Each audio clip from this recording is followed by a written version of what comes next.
Muy buenas tardes, mi nombre es Luis Infante, presidente del Presidio Político Histórico.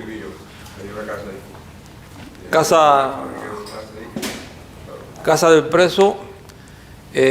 Nos sentimos honrados de que el señor Fernando Vargas Kemba venga a este local nuestro, un local de raíces anticomunistas, y es nuestro deber y nuestro compromiso estar en coincidencia con los países de América Latina que están siendo amenazados por el comunismo. En Colombia se presta a una justa electoral próximamente muy importante.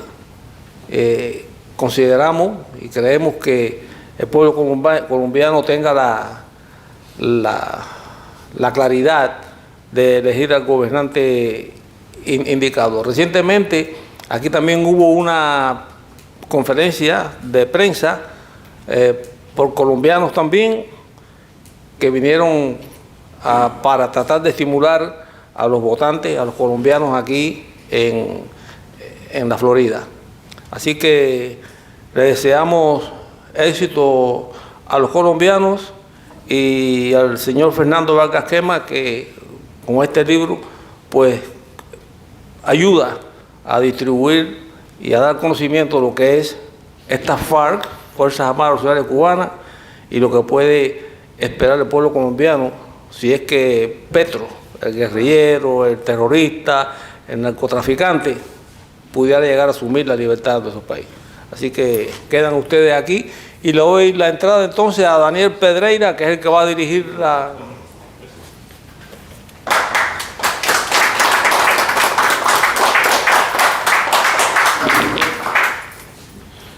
Buenas tardes a todos, mi nombre es Daniel Pedreira, soy miembro de la Junta Directiva, soy director del Instituto de la Memoria Histórica Cubana contra el Totalitarismo.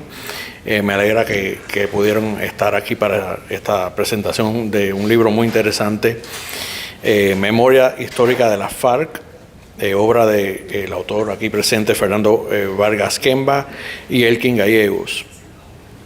Este evento es organizado y patrocinado por el Instituto de la Memoria Histórica Cubana contra el Totalitarismo y el Frente Hemisférico por la Libertad. Este libro recoge algunos de los crímenes más horrendos cometidos por las guerrillas narcoterroristas de las Fuerzas Armadas Revolucionarias de Colombia, o FARC como se le conoce. Al hacerlo, Fernando Vargas Kemba recopila la historia trágica de uno de los grupos terroristas más violentos de Colombia y de América Latina, cuyo peligro ha incrementado al convertirse la FARC en una fuerza política en años recientes. Para comenzar, quiero darle la palabra al honorable Martín Elgue, diputado de la República Oriental de Uruguay.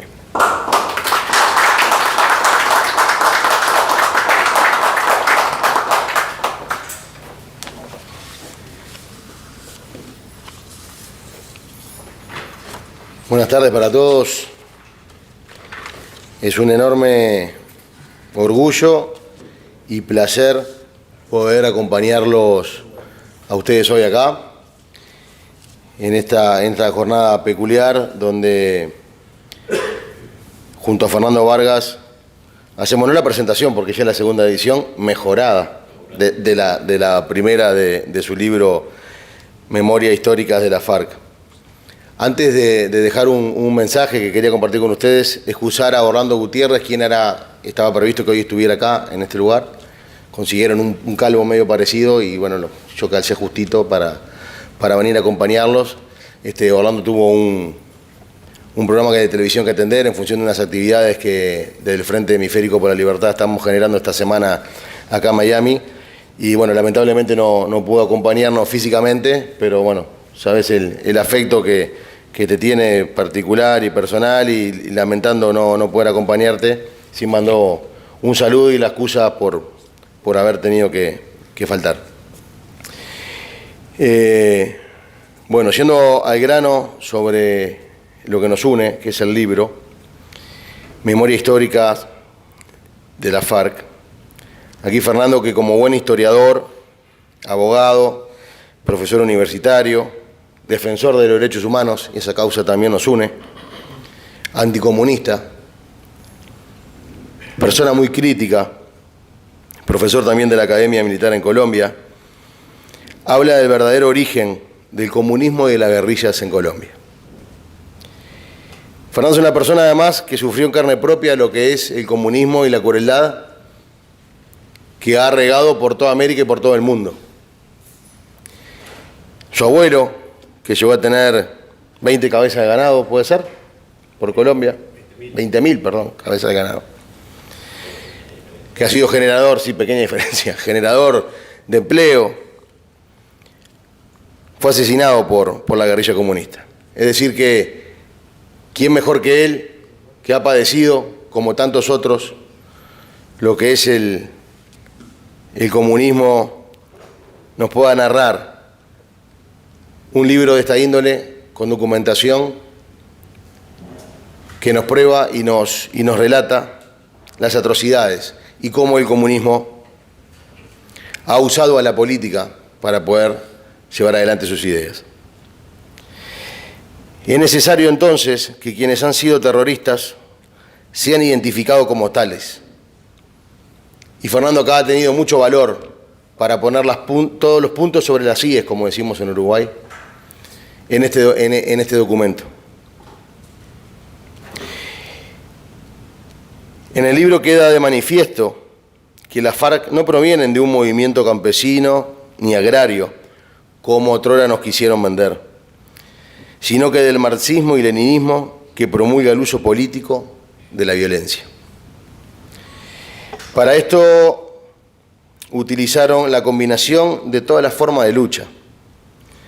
Las FARC no nacen entonces como un proceso de lucha entre ricos y pobres, y hay que terminar con esa falacia que impera y que muchos amplifican. Y este libro nos ilustra al respecto. Hoy vivimos en un continente lleno de mesías que prometen la felicidad por medio de la redistribución de la riqueza. Pero tenemos que saber que quienes promulgan la igualdad por encima de la democracia, al final nos dejarán más desiguales y sin democracia. Así que, amigos, sin extenderme mucho, porque dicen que lo bueno cuando es corto es doblemente bueno, desearle a Fernando el mayor de los éxitos en esta segunda edición mejorada de su libro, que sea con más ventas y que ojalá en una tercera edición nos vuelva a encontrar juntos para un nuevo lanzamiento. Muchísimas gracias.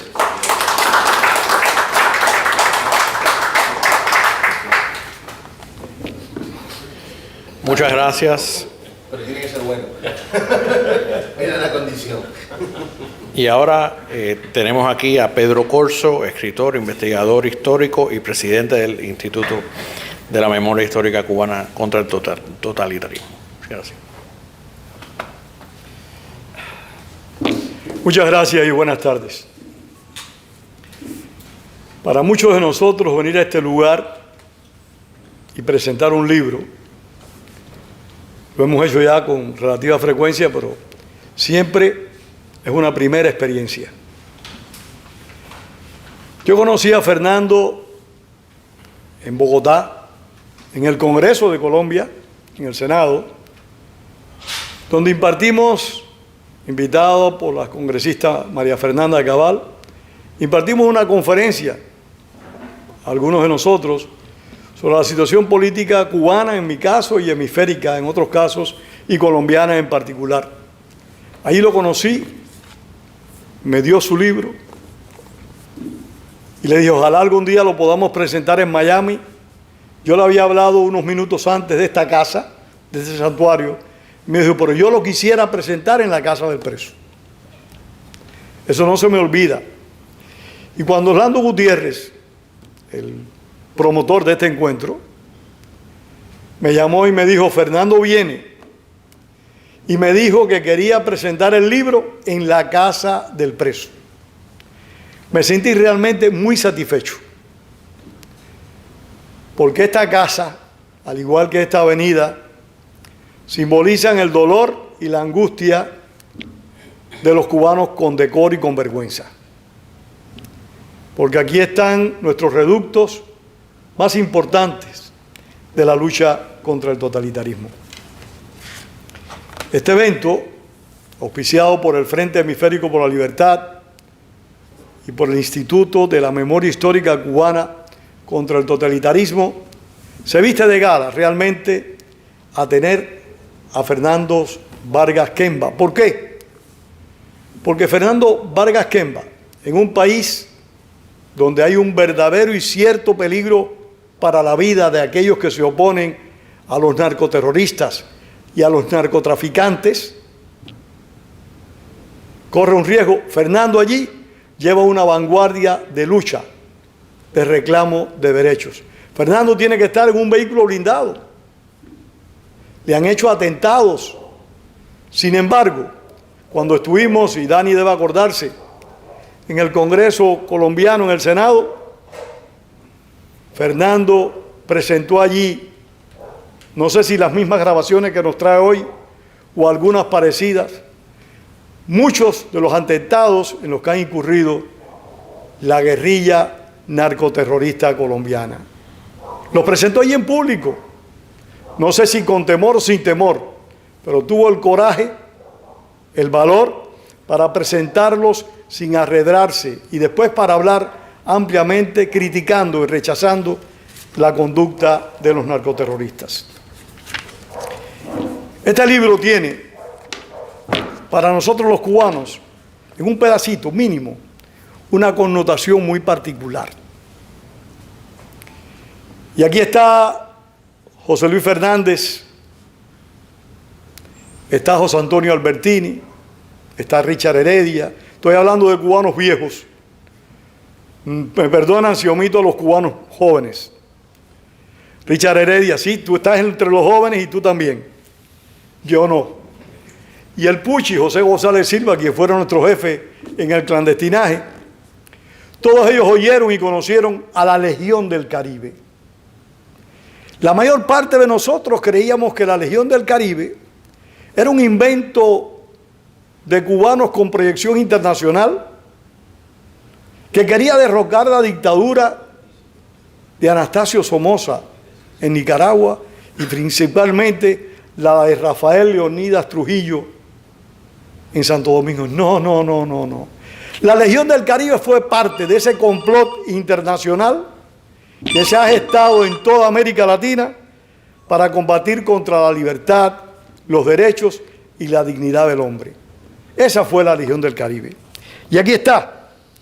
Leo brevemente, porque leo muy mal, no por otra cosa, a mí me encanta estar con un micrófono delante. La Legión del Caribe fue una multinacional revolucionaria izquierdista dirigida y organizada por los gobiernos promarxistas de Cuba.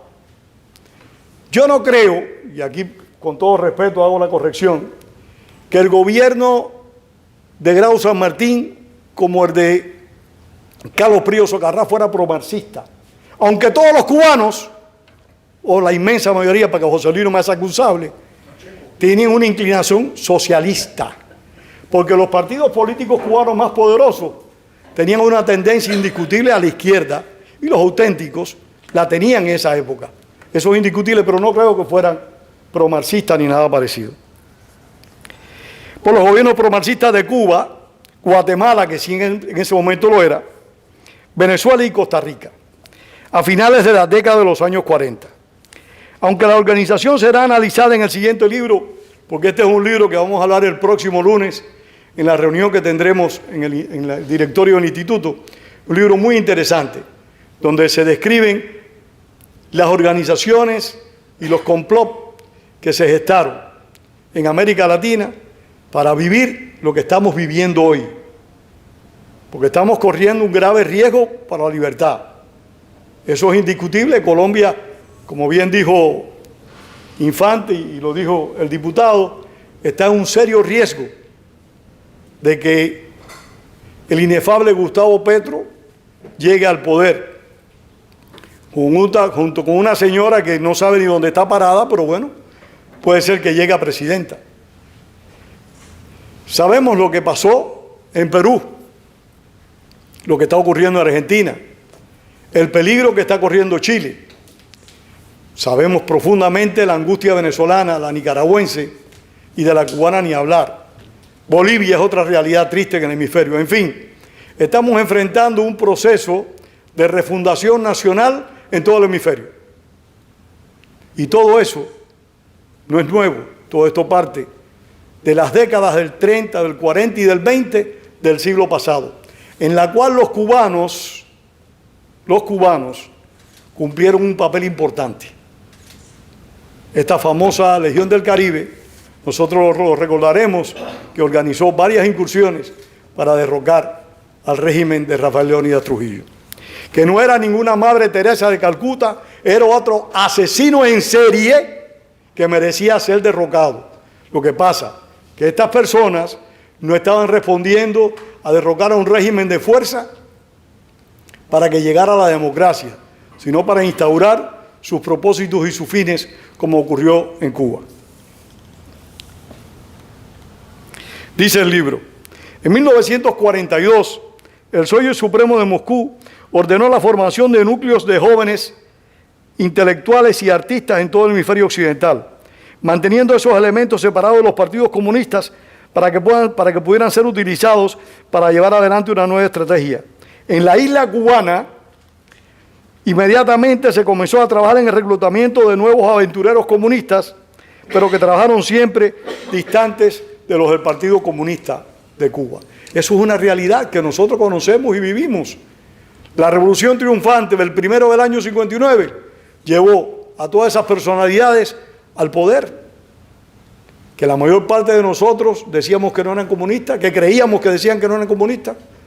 Yo no sé si eran o no eran comunistas, pero sí estaban complotados para establecer regímenes totalitarios, regímenes despóticos, fundamentados en ideologías políticas, cualquiera que éstas pudieran ser. Así que de nuevo le agradezco a Fernando, a quien le cedo el espacio. Le dije, a mí me cuesta trabajo, pero voy a tratar de ser breve, para que tú aproveches y nos pongas al tanto de todo lo que está aconteciendo en Colombia y también de las bases de tu libro tan interesante e importante para el conocimiento latinoamericano. Gracias, Fernando.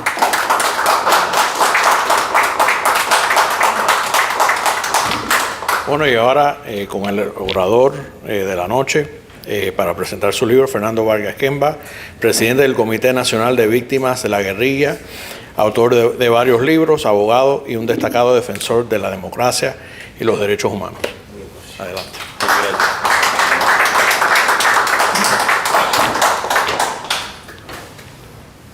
Soy el más bajito de todos, me toca. No lo oculto tampoco. O sea,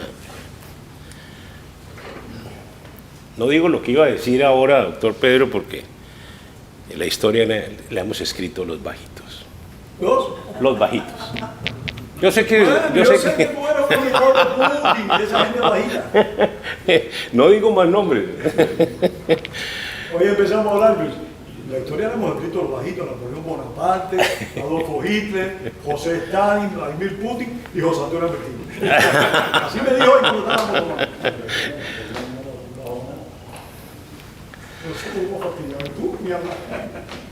La casa del preso. La verdad, pues yo quiero que crean en mis palabras lo que voy a decir ahora porque sale de mi corazón. Yo los admiro a todos ustedes, profundamente, hace muchos años. Estoy infinitamente agradecido con el doctor Orlando, que no está presente pues porque tiene otros compromisos. El doctor Orlando es un gran líder latinoamericano que no pudo acompañarnos en este evento, pero a quien le agradezco muchísimo el haberme permitido estar aquí acompañándolos a ustedes. Siempre quise estar aquí acompañándolos a ustedes, aun cuando los he acompañado siempre en la distancia. Tenemos el mismo enemigo. A mi amigo Pedro Corso, un gran periodista, un gran escritor que conozco hace muchos años en todas sus cosas que ha escrito, un valiente luchador. Le agradezco profundamente la amistad que me brinda, su señora, Eso es muy importante. mi paisana.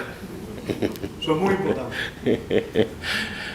infinitamente agradecido. Me ha llevado la contraria ahora en una parte del libro. Yo no oso tanto llevarle la contraria aquí porque es que de aquí al hotel me queda lejos la caminada, entonces me queda... Yo no le voy a llevar la contraria a Pedro, no le voy a llevar la contraria. De todos modos, si no te llevo yo, te llevo algo. Así que Entonces puedo llevarle la contraria. De verdad, infinitas gracias al Instituto de la Memoria Histórica Cubana contra el Totalitarismo. Los admiro profundamente. Les decía el domingo en el evento allá en el Memoriam de ustedes que ustedes son únicos en la historia del mundo, y lo digo sinceramente. Yo pienso que si Fidel hubiera sabido la lucha política que en 60 años ha hecho el exilio cubano aquí, yo creo que Fidel hubiera replanteado muchas cosas, porque ustedes no han dejado dormir ese régimen tiránico. Ustedes son el único exilio en el mundo que no para de luchar. Y para mí toda mi admiración, todo mi respeto, Pedro, tú sabes, para ustedes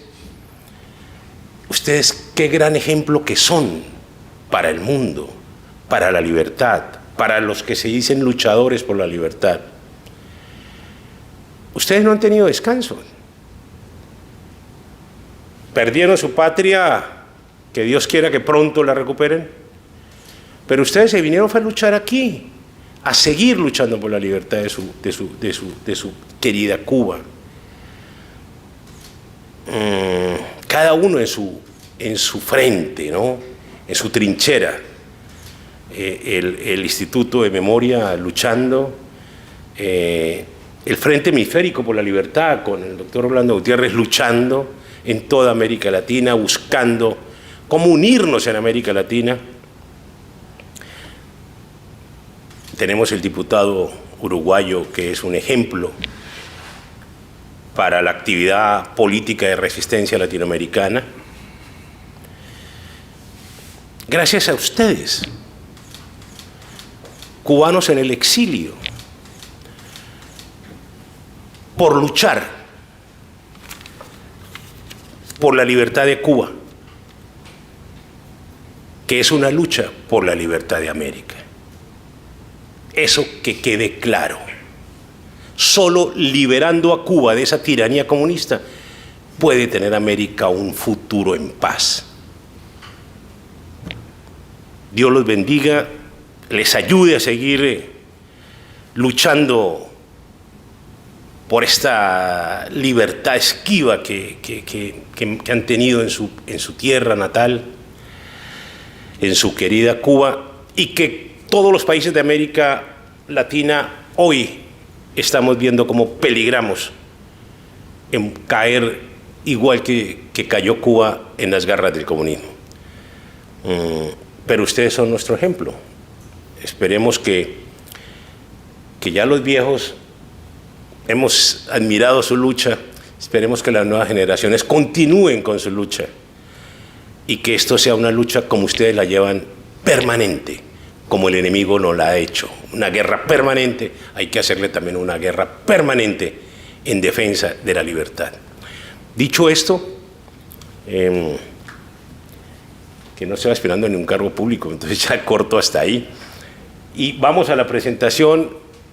Quiero hacer una introducción al libro, y es un corto video de unos crímenes cometidos en Colombia por diferentes grupos guerrilleros, la FARC, el ELN, el M-19, que quiero que ustedes conozcan porque seguramente no conocen, si ni siquiera la conocen en Colombia. Entonces, o sea, Colombia, los medios de comunicación y la educación ocultan muchísimo esto a los estudiantes. O sea, por eso es que hay un peligro de que electoralmente perdamos Colombia ahora, porque es que la educación está en manos de la izquierda.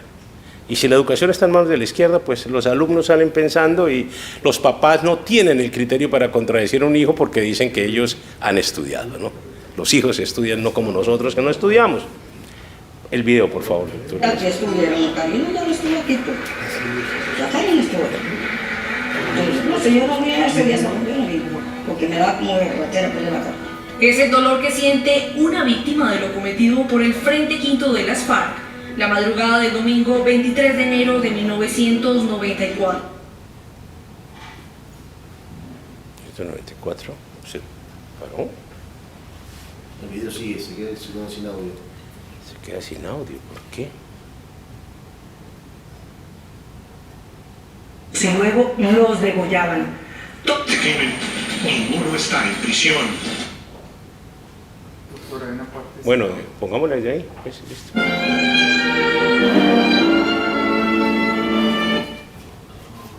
No. Víctor tenía Uy. Estás corriendo mal, está corriendo mal.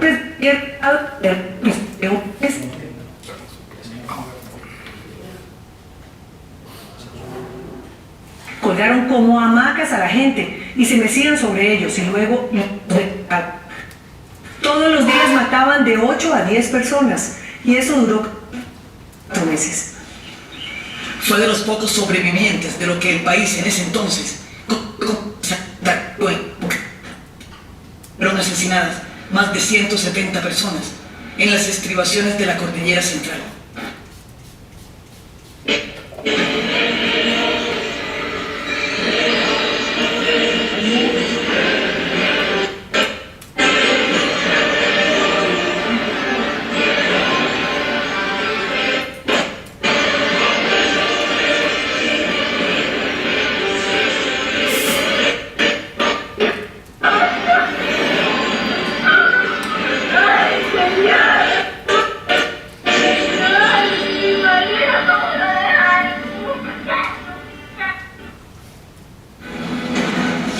Víctor Álvaro Serrano, Adriana Rodríguez, Germán Bejarano, Rosalba Ramírez, Jaime Ramírez, Luis Montes. A ellos los llamaban los porquerías, no por malos, sino porque ya robar a todos una sonrisa cuando cumplían su labor como recreacionistas y excursionistas.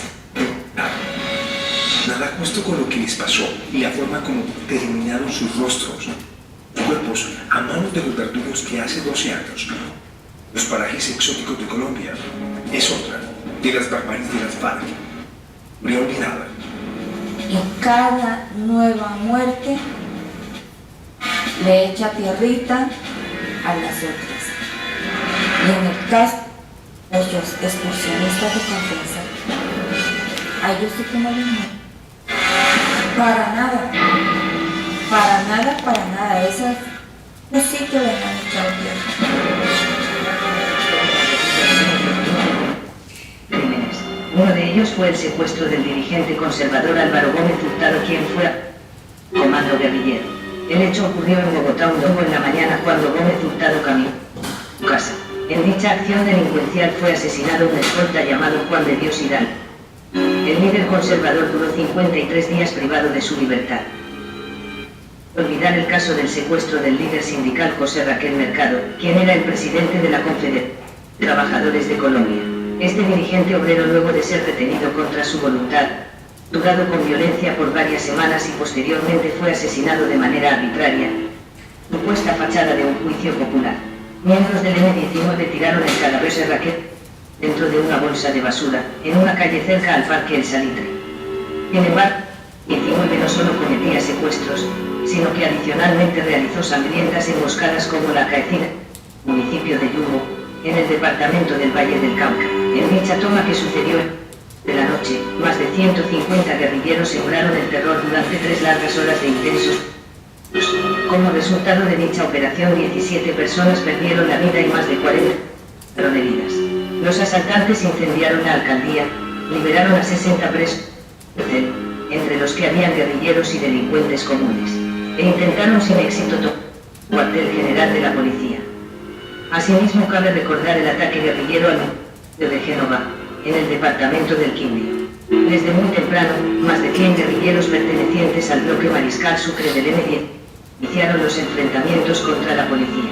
Los combates duraron hasta las 4 p.m. Uniformados fueron asesinados en 3 emboscadas que se presentaron en el puente del Río Rojo, entrada de dicho municipio.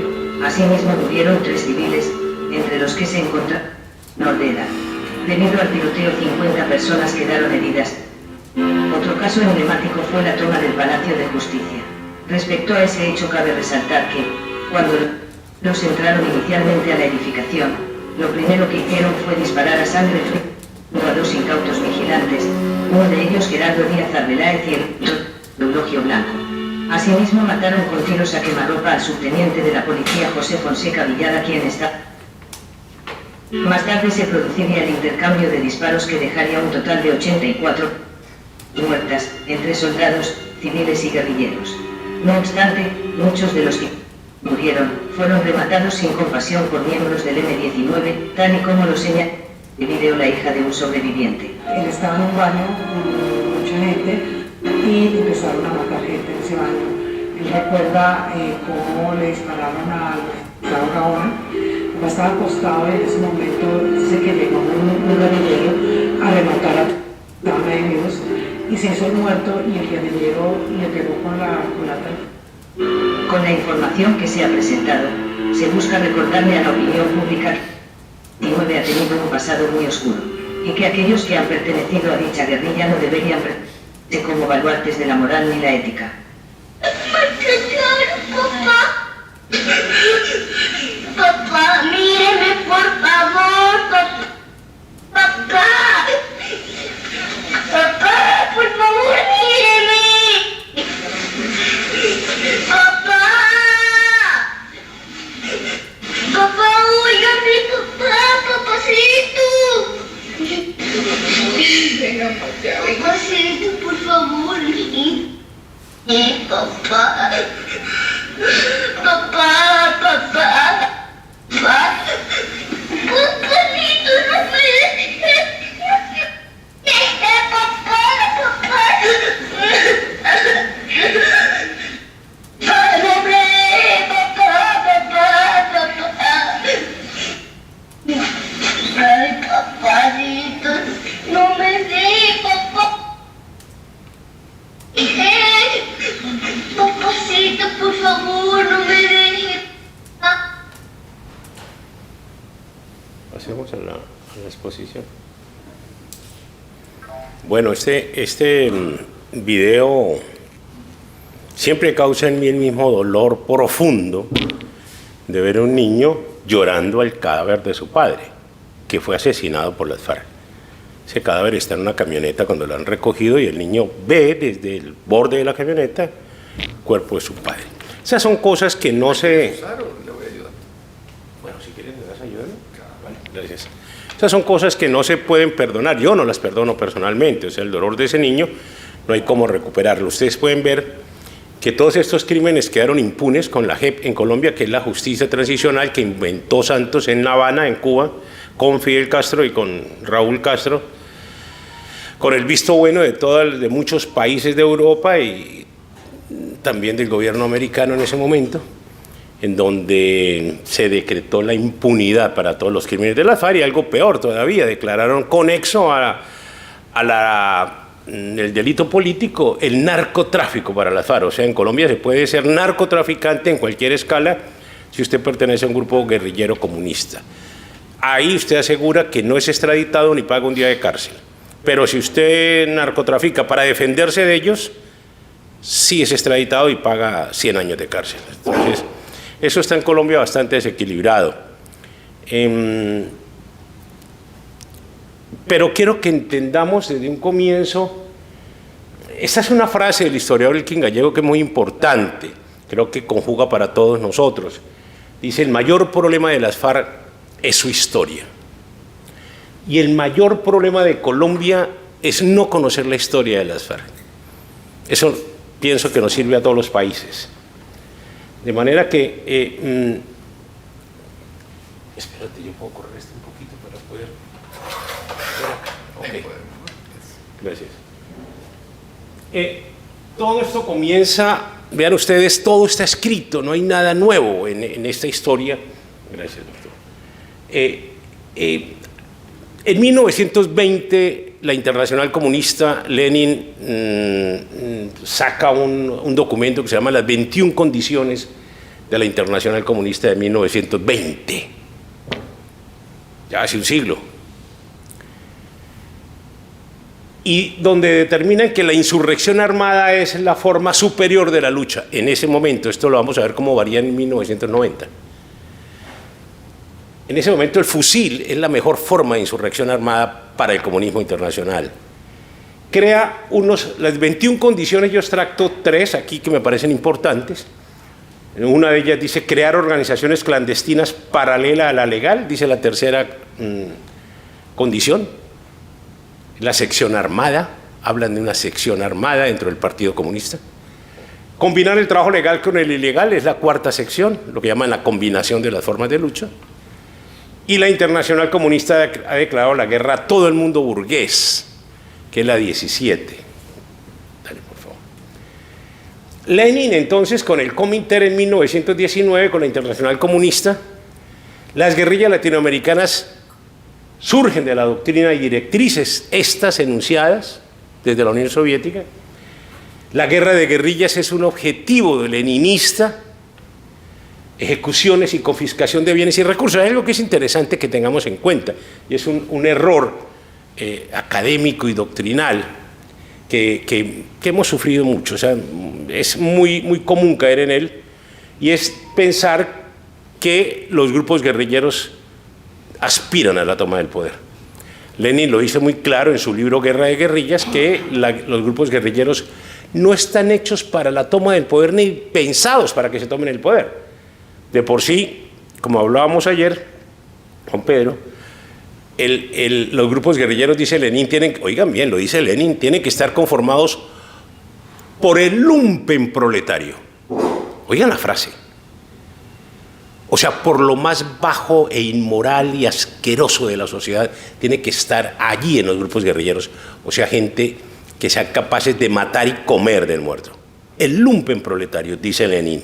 O sea, ahí no va gente de ética y de honor y de moral y de cosas. De manera que Lenin dice que el objetivo de los grupos guerrilleros en el libro Guerra de Guerrillas solamente son 2 objetivos de los grupos guerrilleros. Y uno es captación de recursos, captación de plata, como sea, extorsiones, secuestros, como sea, asaltos. Y el segundo es generar condiciones para que sus cuadros políticos accedan a una mesa de negociación. Es muy claro, y eso ocurrió en Colombia, y entonces llegan en los países, dinamitan un acueducto, dinamitan un oleoducto, dinamitan las torres de conducción eléctrica, dinamitan carreteras, puentes, hospitales, como en Colombia, y los medios de comunicación llegan a un punto en que comienzan a presionar, y dicen, hombre, no podemos aguantar más esto. La clase política dice, nos están destruyendo las escuelas, no tenemos carreteras, nos dinamitaron todo. Abramos una mesa de negociación con esta gente para que dejen de destruir el país. Y montan la mesa de negociación sobre una actividad terrorista, ¿correcto? Ahí es cuando acceden a pedazos de poder, de acuerdo a cómo van. Colombia lleva, por ejemplo, 4 procesos de negociación con grupos guerrilleros.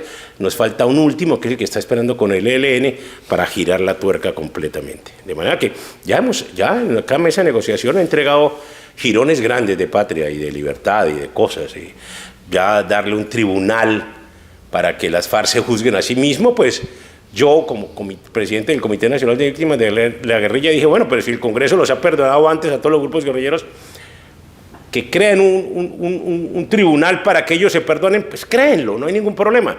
Lo que nunca me imaginé es que al final de cuentas terminaron arrastrando al ejército a ese tribunal.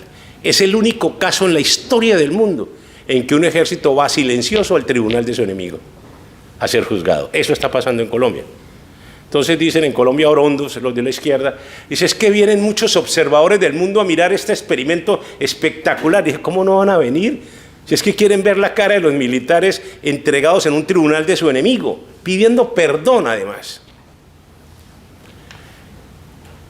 El objetivo de la Internacional Comunista es luchar por todos los medios posibles, incluida la lucha armada por el derrocamiento de la burguesía internacional. Está entre comillas en esos puntos de Lenin. El Partido Comunista debe tener una sección militar, dice Lenin. Estamos hablando de 1920. El Partido Comunista debe tener una sección militar. Cada partido comunista en el mundo debe tener una sección militar, lo que hablamos de brazo armado. La guerra de guerrillas, el terror contra el pueblo y su infraestructura de servicios, lo que hablábamos ahorita. O sea, si ustedes ven, un grupo guerrillero comunista nunca ha derrotado a un ejército regular, jamás. Y eso es imposible que lo logre. Nunca. Pero atacando la infraestructura de servicios, empuja a unos gobiernos blandengues a montar mesas de negociación y cogobernar después de la mesa de negociación. La primera organización armada del comunismo, me voy a referir a Colombia, se llamó el Acuerdo número 23, primera organización armada del comunismo en Colombia, que fue firmado el Acuerdo número 23 el 29 de julio de 1928 por 56 participantes y por medio del cual se oficializaba la organización del Ejército Rojo del Partido Socialista Revolucionario de Colombia, como se llamaba antes, no había Partido Comunista, se llamaba Partido Socialista Revolucionario de Colombia, y se creó un Ejército Rojo. Primera denominación del brazo armado comunista en Colombia. Se nombró a Tomás Uribe Márquez como el jefe de la sección militar del Partido Socialista Revolucionario. Tomás Uribe Márquez, una persona del estrato alto, del Partido Liberal, entre otras cosas, que ya lo vamos a ver más adelante, ese nexo entre comunismo y liberalismo en Colombia, no sé en los demás países, parece que también, pero en Colombia es evidente. Fue el Partido Liberal el que le tendió la tabla de salvación en Cuba, en la mesa de negociación, a las FARC, pasando por encima de un plebiscito que lo perdieron y que negaba la negociación. Entre los firmantes del acuerdo número 23 estaba un personaje que se llamó Felipe Lleras Camargo. Para usted no representa nada, para nosotros Felipe Lleras Camargo en Colombia es hermano del expresidente Alberto Lleras Camargo en 1960. Bueno, que ya podemos estar viendo quienes conformaron el Partido Comunista Colombiano en sus inicios y ya ustedes ven que son personajes muy importantes, de apellidos muy ilustres del Partido Liberal. Sigamos, por favor. Tras el fracaso, bueno, el primer aparato, este aparato violento, entonces ocurre lo que se llamó en Colombia las bananeras, la masacre de las bananeras, la famosa masacre que tanto históricamente la izquierda cobra y dice que el ejército fue y mató un poconón de gente que trabajaba en las plantaciones bananeras del departamento del Magdalena. Todo eso fue falso. Tras el fracaso del primer aparato violento comunista que fracasó la toma de las bananeras, hay que decir que armaron y movieron 3.500 trabajadores. Estoy hablando del año 28. Eso es una fuerza impresionante cuando en la región no habían sino 100 soldados.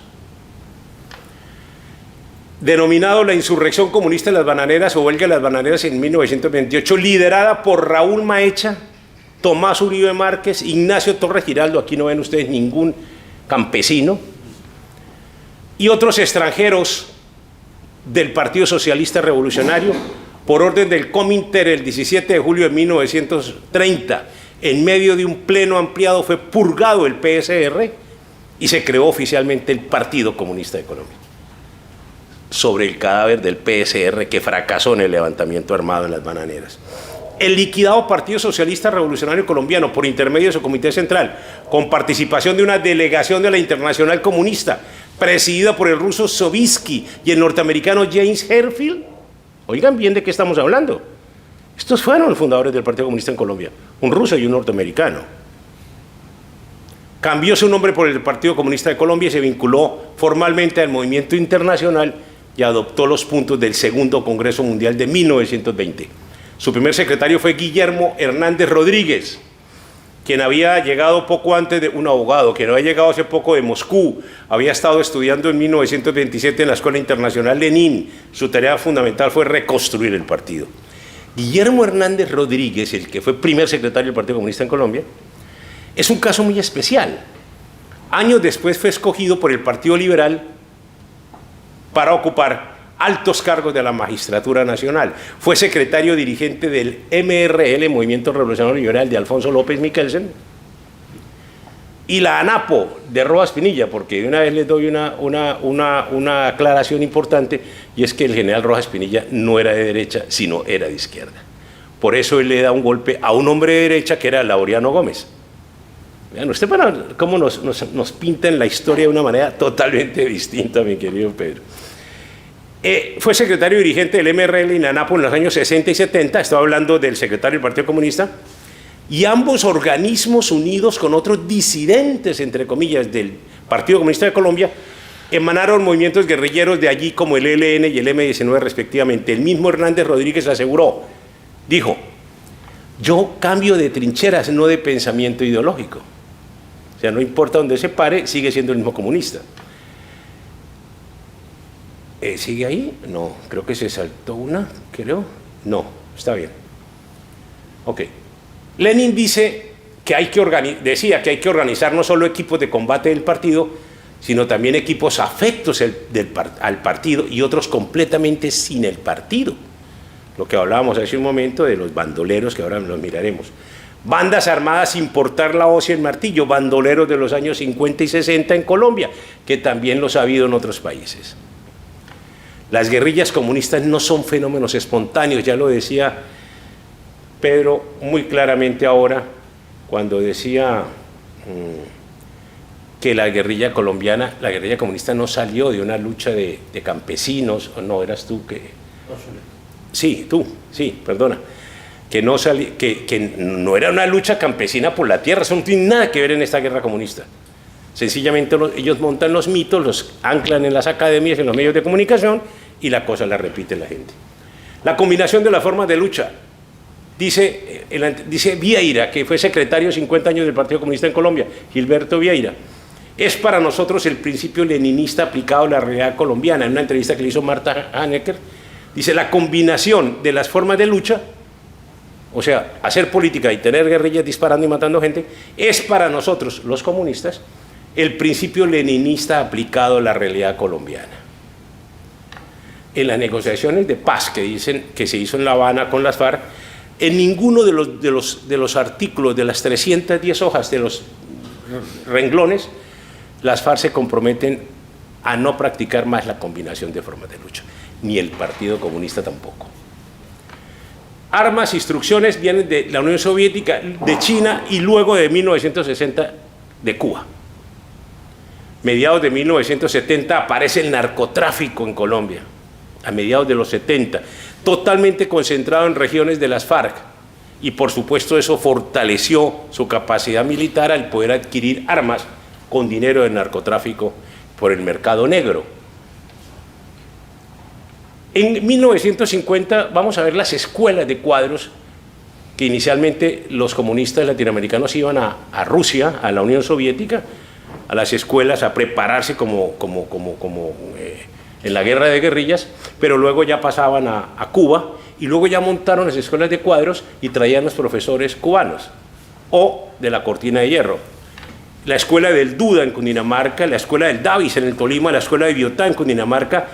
Cuba en los años 60 tenía las escuelas del Cortijo, La Libertad, campos de entrenamiento en problemas agrarios y sabotaje. Todo eso lo tenía Cuba, que era una universidad del terror. La violencia regional de la época, o sea, en aquella época, ¿en qué estábamos? Estamos hablando de los años 40, 50. ¿Solo Colombia? No. Guatemala tenía a Jacobo Arbenz en el 52 con una violencia en los campos impresionante, asaltos, bandolerismo. Estoy hablando de Guatemala. Venezuela en el 48, arevalismo, violencia en los campos. Bolivia fomentando odio racial, violencia en el campo. El gobierno entrega armas a campesinos y obreros en 1952. Vean ustedes cómo estaba agitado esto. En Colombia en el 48-53, guerra liberal conservadora, asesinato de Gaitán, violencia comunista, 300.000 muertos. El asesinato de Gaitán estuvo Fidel Castro presente, quemando Bogotá para evitar que se hiciera la conferencia panamericana anticomunista que crea la OEA en Bogotá el 9 de abril del 48. El asesinato de Gaitán era necesario para generar guerrillas liberales, infiltrarlas y luego dirigirlas desde el Partido Comunista. No era fácil llevar a los campesinos a que cogieran unas armas y se empuñaran contra un gobierno. En Colombia no, los campesinos son muy calmados, muy pacíficos. El día 22 de octubre del 49 el Partido Comunista ordena por medio de su periódico Voz Proletaria, ordena crear en el campo comités de autodefensa. Oigan el término que utiliza el Partido Comunista, que son organizaciones armadas de campesinos. ¿Cómo las armaban? Parece que los árboles producían fusiles y pistolas y esas vainas. Y se hace una guerra civil después de la muerte de Gaitán, porque los liberales le echan la culpa a los conservadores de que mataron a Gaitán, cuando en realidad, ustedes van a ver en el libro, que está absolutamente documentado, que fue el comunismo hemisférico el que asesina a Gaitán porque no se prestó a la toma del poder comunista en ese momento, ni apoyó el sabotaje a la conferencia panamericana. Ahí están los documentos absolutos, las entrevistas y todo, incluido Rómulo Betancourt, que estaba en Bogotá apoyando en ese momento ese comunismo internacional allí. Esa guerra fue terrible, una guerra civil, entre otras, hay unas anécdotas que después, si tenemos tiempo, las contamos. La guerra civil del 48 al 53 dura esa guerra entre liberales y conservadores. En el 53, el general Rojas Pinilla le da un golpe al presidente conservador Laureano Gómez, padre de Álvaro Gómez, y lo tumba y se hace al poder. Dura 5 años hasta que en los años 56 y 57 los pactos de Benidorm y Sitges allá en España se pacta entre liberales y conservadores, las dirigencias, cogobernar en paz cada partido 4 años alternativos, repartiéndose el poder, por supuesto. Los comunistas inician la nueva guerra. Entonces inicia una nueva guerra comunista. Después de la paz liberal y conservadora aparece el comunismo de nuevo, ya con las guerrillas que no se desmovilizaron, pero ya comandados por cuadros comunistas. Ahí aparece entonces Tiro Fijo, Jacobo Prías Alape, y aparece la historia de las FARC, ahora sí, desde los años 60.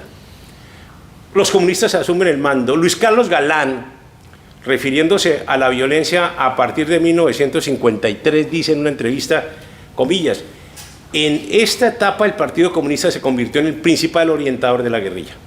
Desde el 53, o sea, las guerrillas liberales ya no eran liberales, eran comunistas. De esta Guerra Fría surge la Conferencia Panamericana del 48, celebrada en Bogotá en abril del 48, comillas. En todo esto estaba metida la mano del comunismo internacional, que era el que manejaba todos los resortes de la conjura. Con ese fin, desde enero del 48 en adelante empiezan a llegar a Bogotá numerosos y connotados personajes de la Organización Roja Internacional como Salvador Ocampo, líder del comunismo chileno, Gustavo Machado, presidente del Partido Comunista Venezolano, el general español Luis Fernández Juan, jefe de las guerrillas comunistas del Levante, Milorad Pesic, militar y yugoslavo y destacado comunista, Alexandre, estoy hablando de los que llegaron a Bogotá, ¿no? En ese tiempo, en ese momento. ¿Qué artistas principalísimos del comunismo, ¿no? Ramón Ansokov, pretendidos ingenieros rusos, Fidel Alejandro Castro y Rafael del Pino, líderes comunistas cubanos, Eugene Kerbal, Máximo Damon, Miso Rujic, Branco y otros agentes del comunismo internacional encargados de promover la revolución social en Hispanoamérica, así como numerosos, entre comillas, estudiantes de la Federación Mundial de Juventudes Democráticas, organización comunista con sede en La Habana. Desde su llegada se ponen en comunicación con la Embajada Rusa en Bogotá, con los líderes del comunismo colombiano, con reconocidos elementos de la izquierda liberal.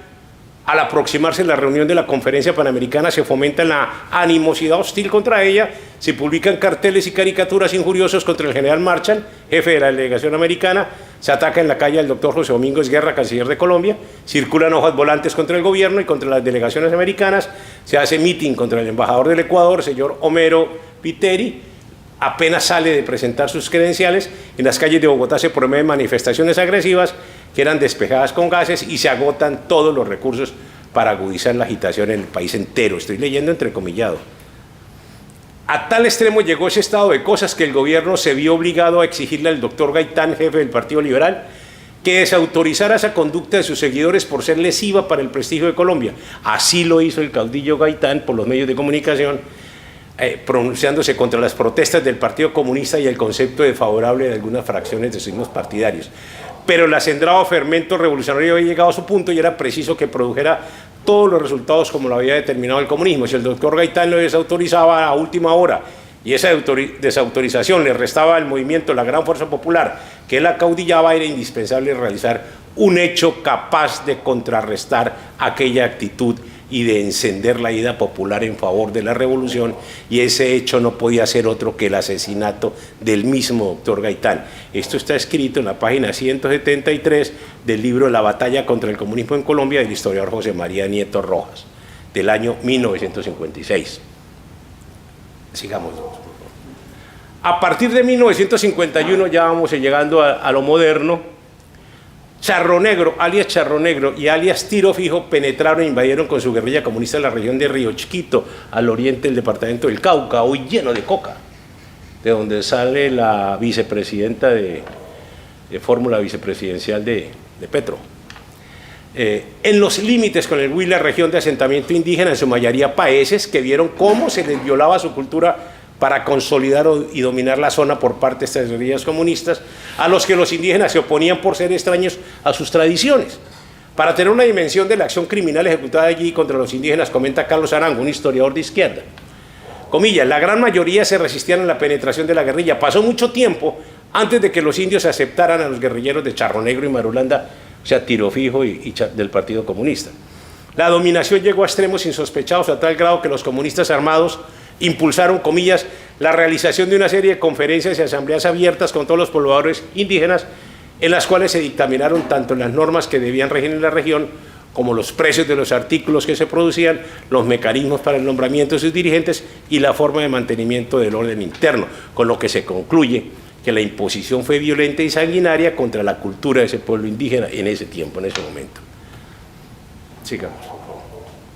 Fue el caso de Juan de la Cruz Varela. Este es un caso importantísimo en Colombia que ha pasado oculto en la academia normal.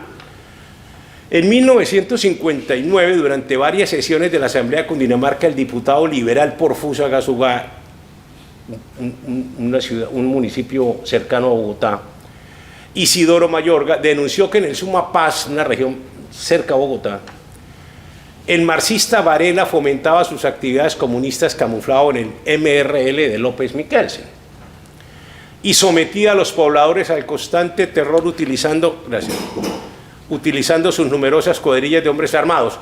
La denuncia del diputado liberal cayó en saco roto. Empero Mayorga hablaba con la verdad. En 1960, durante una visita que hizo a La Habana, Cuba, Juan de la Cruz Varela concedió una entrevista a la revista Bohemia. Reveló que en el Sumapaz él tenía bajo su bota 7.000 hombres armados. Oigan de lo que estamos hablando, 1960. Y que él le había dado el nombre propagandístico de autodefensa de masas a esa estructura. Estas tenían como labor vigilar y trabajar, entre comillas, la tierra, tal como sucedía en la Cuba de aquellos años. Varela agregó un dato importante. A inicios de 1954, hasta la instauración de la Junta Militar en el 57, que tumbó a Rojas Pinilla, él regresó a la subversión guerrillera y solicitó de nuevo la amnistía, pero sin entregar las armas. O sea, es el juego de asesinar y amnistiarse. En Colombia se ha prestado eso muchísimo. Ahí ocurre entonces que esa guerrilla comunista en el sur del Tolima, con Tiro Fijo, encontró que se le levantaron los campesinos liberales, no los conservadores, que son como más mansos. Los campesinos liberales se levantan en armas contra los anteriores compañeros comunistas que eran de las guerrillas liberales como ellos, y hay un enfrentamiento armado desde aquella época que se llamó en el sur del Tolima y que persiste en Colombia todavía, porque las autodefensas en Colombia surgen de esta historia de los limpios, que eran los liberales que no se volvieron comunistas, contra los comunes, que eran los que, mire cómo se llama el partido de los comunes hoy en la FARC, en Colombia, los comunes, que eran los comunistas, y aquella guerrilla comunista permanente y autodefensas anticomunistas. Entonces tenían a Jacobo Priesa Lape como comandante, que es dado de baja en combate con los liberales anticomunistas en el 60, Charro Negro, Jacobo Priesa Lape, alias Charro Negro. Encuentro que ese Prias también tiene una coincidencia en apellido con algún apellido venezolano, ¿no es cierto, profesor? Alias Charro Negro, en 1941, miembro del Comité Central del Partido Comunista, el que era comandante de las iniciales FARC. Jacobo Arenas, miembro del Partido Comunista, que fue mandado como inspector, un intelectual de izquierda ya. Juan de la Cruz Varela, miembro del Partido Comunista y del Partido Liberal, porque fue congresista de Alfonso López en el Partido Liberal, y Pedro Antonio Marín Arias Tiro Fijo. Esta era la cúpula de los años 50 en la guerrilla comunista. Luego aparecen bandoleros en el año 60, le llamaron bandoleros, pero mataban muchísima gente y eran grupos que tenían 500, 600 hombres en armas. Bandoleros por un departamento, por otro, matando, violando mujeres, empalizando mujeres, cortando senos, matando niños al aire con machetes. Era una cosa salvaje. Entonces los comunistas dijeron, no, eso no es de nosotros. Y entonces los libros comunistas dicen que los bandoleros no tienen que ver con ellos. Y el Partido Liberal dijo que tampoco. Nadie tenía que ver con ellos. Perdona, atrás un segundito. Los bandoleros. Nosotros en el libro nos damos a la tarea de analizar estos importantes bandoleros y les encontramos nexos a todos con las FARC entonces y con el Partido Comunista. Se llamaron alias Chispas, alias Desquite, alias Sangre Negra, alias Pedro Brinco, alias Tarzán, Alma Negra y Efraín González, que era un bandolero conservador. Vean ustedes, entonces decían, no, este sí era un bandolero de derecha. Pamplinas, mentiras. Ese era un bandolero con nexos claros con el Partido Comunista. Llegan a Marquetalia en 1960, entonces todos han oído hablar del mito marquetaliano, que en Marquetalia se crearon las FARC. No, eso no es cierto. En 1960 las autoridades de Colombia arrestan a 3 instructores militares cubanos en la región, Antonio Prisco Porto, Blanca Díaz Collazo y Máximo Greber.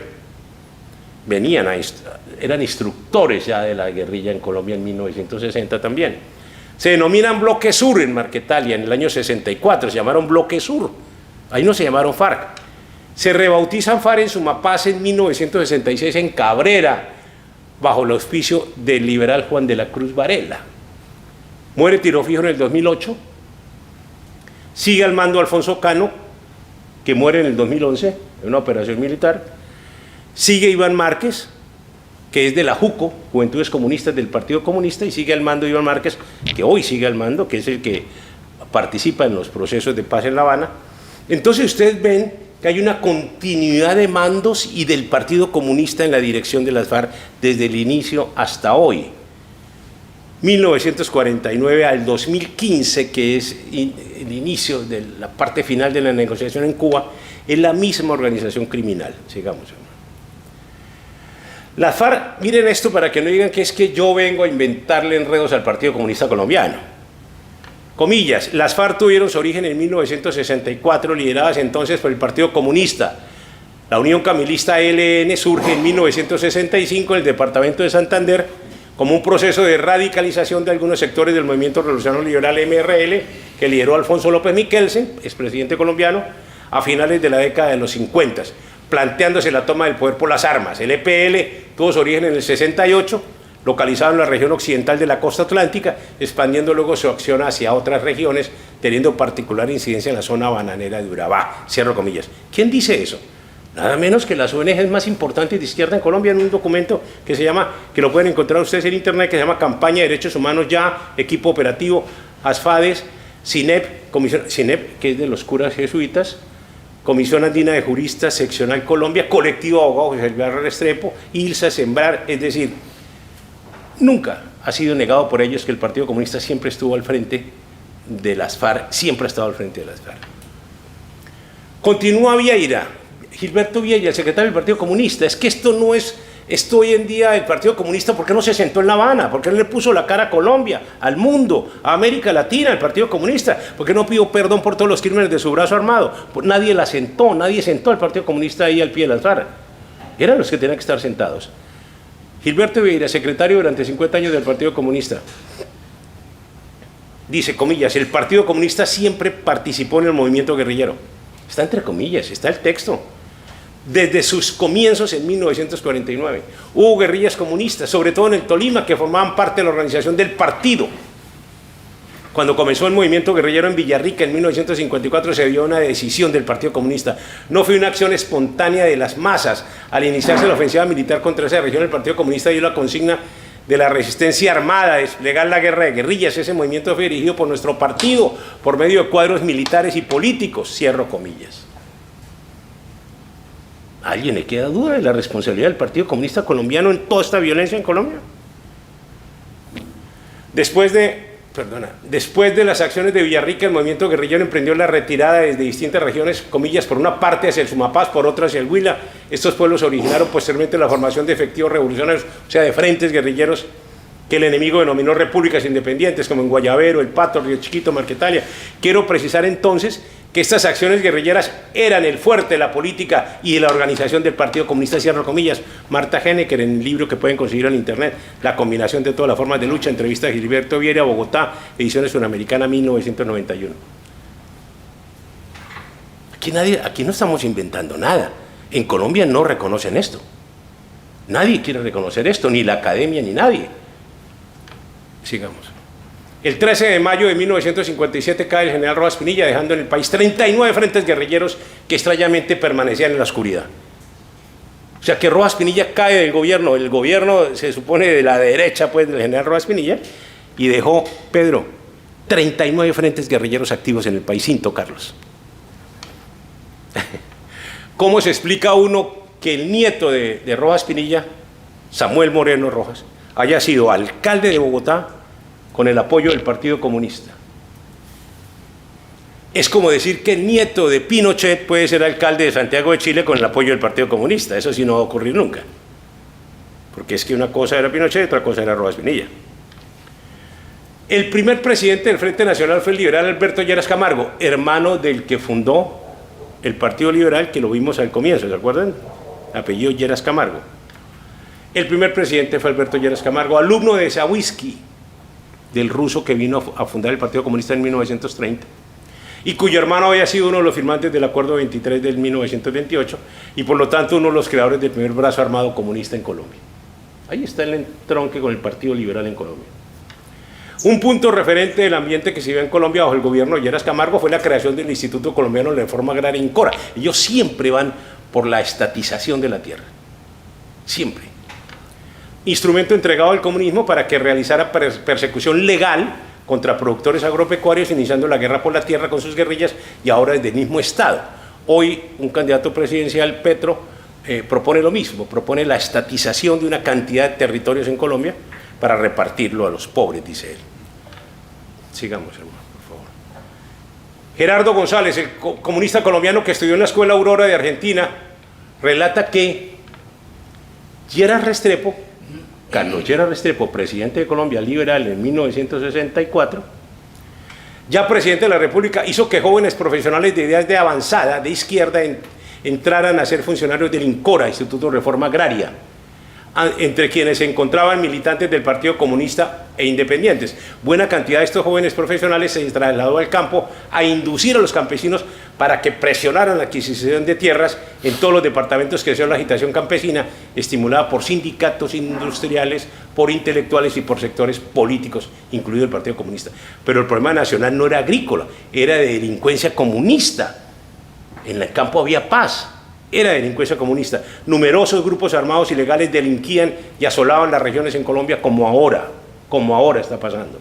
A los conocidos como los bandoleros, la historia oficial los mantiene alejados de influencias comunistas. Sin embargo, pese a ese afán academicista por mostrar a los bandoleros como simples bandas criminales, las pruebas señalan que esos grupos fueron auspiciados por el Partido Comunista y sus líderes tenían nexos directos y militancia con esa ideología, quedando al descubierto esta estrategia del partido para conformar diversos grupos terroristas, manteniendo intacta su responsabilidad sobre los crímenes que cometían. Los bandoleros, miremoslos rápidamente. Como el bandolero alias Centella, Joaquín González, quien al ser dado de baja en Armero, Tolima, en diciembre de 1960, portaba carnet y reglamentos internos del Partido Comunista. Esto lo publicó El Tiempo el 6 de diciembre de 1960 en la página 2 del periódico El Tiempo de Colombia. Los bandoleros llegaron a ser cientos de bandoleros, miles, pero fueron 5 los más famosos y sanguinarios, y todos ellos con amplios vínculos con el comunismo colombiano. Teófilo Rojas Barón alias Chispas, José William Ángel Aranguren alias Desquite, Jacinto Cruz Usma alias Sangre Negra, Pedro González Prieto alias Pedro Brincos y Efraín González, el bandolero sin alias, sin dejar de lado a muchos otros como Tarzán, Almanegra y Franquesa. Jan Lartegui cuenta, historiador, que llegaron instructores cubanos y chinos a enseñar a esos bandoleros desmovilizados que seguían violando mujeres y crucificando niños en las puertas de los pajares, que era necesario por lo menos dar un sentido político a esa violencia. Entonces comenzaron a instruirlos comunistamente a todos. Chispas, este cuadro del Partido Comunista produjo entre 1954 y 1963 más de 592 muertos. Estos están documentados. Casi todos campesinos de Caldas y Tolima, 81 heridos, secuestros, robos, casas incendiadas, y fue quien en mayor escala estableció el sistema de cuotas de protección. Por los años 57 y 59, Chispas se movía entre Génova y Quindío, departamento del Tolima, Planadas en el Tolima y Playa Rica en el Tolima. Su presencia en el sur del Tolima no era gratuita, pues allí delinquían sus primos José Joaquín Rojas, alias Tigre y alias Kiko, quienes hacían parte de la banda de Jacobo Prías Alapé, alias Charro Negro, primer comandante de las FARC. Miembro del Comité Central del Partido Comunista. Allí también conferenciaba con su pariente y militante marxista José de Jesús Rojas Rivas, alias Capitán Cartagena, lugarteniente de Tirofío. Entonces vean ustedes el enclave de este tipo. En abril del 59, Chispas junto con Pedro Brincos masacraron a 12 campesinos en el sitio El Águila, corregimiento de Anaime. Recordemos que el camarada Pedro Brincos era primo de Celino González Fernández, secretario político del Partido Comunista en el Líbano, Tolima, pero fue gracias al directorio liberal de Ortega que Chispas pudo conferenciar y planear acciones junto con Luis Alfonso Castañeda, alias Capitán Richard, miembro del Comité Central del Partido Comunista. Es decir, yo lo que quiero, para no agotarlos, es demostrarles que todas estas bandas criminales eran del Partido Comunista. Desquite. El 5 de agosto de 1963, la banda de Desquite realizó la masacre más pavorosa de los últimos 7 años. 42 personas fueron asesinadas, casi todos con machete y posteriormente degollados en el municipio de Marquetalia, Caldas. Los asaltantes pararon varios vehículos, entre ellos 3 volquetas que transportaban trabajadores que iban a arreglar las vías de la región. Los hombres fueron separados y llevados a una casona abandonada, mientras que las mujeres y niños eran arengados por el mismo Desquite, quien aseguró que aquellas cosas seguirían pasando hasta que cayera el actual gobierno. Los bandoleros fuertemente armados y todos uniformados iban recibiendo órdenes de un hombre de garrote, de un hombre del garrote que primero les pegaba en la nuca a las víctimas y luego eran degolladas. Esto es publicado por El Tiempo en el año 1963. Sigamos, por favor. En sus horas de paz, vea este recuadro del periódico El Tiempo. En sus horas de paz, Desquite expone sus ideas comunistas. Entonces ni siquiera lo ocultaban lo que eran. Entonces, ¿por qué los historiadores ocultan la militancia comunista de estos bandidos, de estos bandoleros? Sigamos, por favor. Sangre Negra, Jacinto Cruz Usma, el famoso bandolero, era miembro activo del MRL, el Movimiento Revolucionario Liberal de Alfonso López, presidente colombiano. Su cuadrilla asesinó en 6 meses a 120 personas en 1966. Sus víctimas iban desde niños de brazos hasta militares. Las autoridades civiles del Tolima denunciaron al comienzo del 62 que el grupo de Sangre Negra fue armado en gran parte a la acción del MOEC, el Movimiento Obrero Estudiantil Colombiano, que era un movimiento guerrillero con línea china. No se podía negar, según el secretario del Gobierno del Tolima, Adriano Trivín Piedradita, que una organización influyente era quien estaba armando en gran cantidad a los bandoleros. Una organización influyente, ¿cuál sería? Sangre Negra también ejerció su violencia al lado del dirigente comunista y representante de la Cámara del MRL, Juan de la Cruz Varela, en Sumapaz, que fue el fundador de las FARC. Ambos pactaron ayuda mutua en una reunión que se llevó a cabo en la zona de Guatimbol en el 61, allá en el Tolima, al pie de Icononso. El afamado bandolero se convertía así en un coequipero de la revolución marxista en Colombia. El gobierno cree que se apoya a los bandoleros desde afuera. Vean este recuadro de un periódico en aquella época. El gobierno cree que hay apoyo desde afuera a los bandoleros, pero por Dios, ¿de dónde vendría ese apoyo? ¿Cuál era ese apoyo?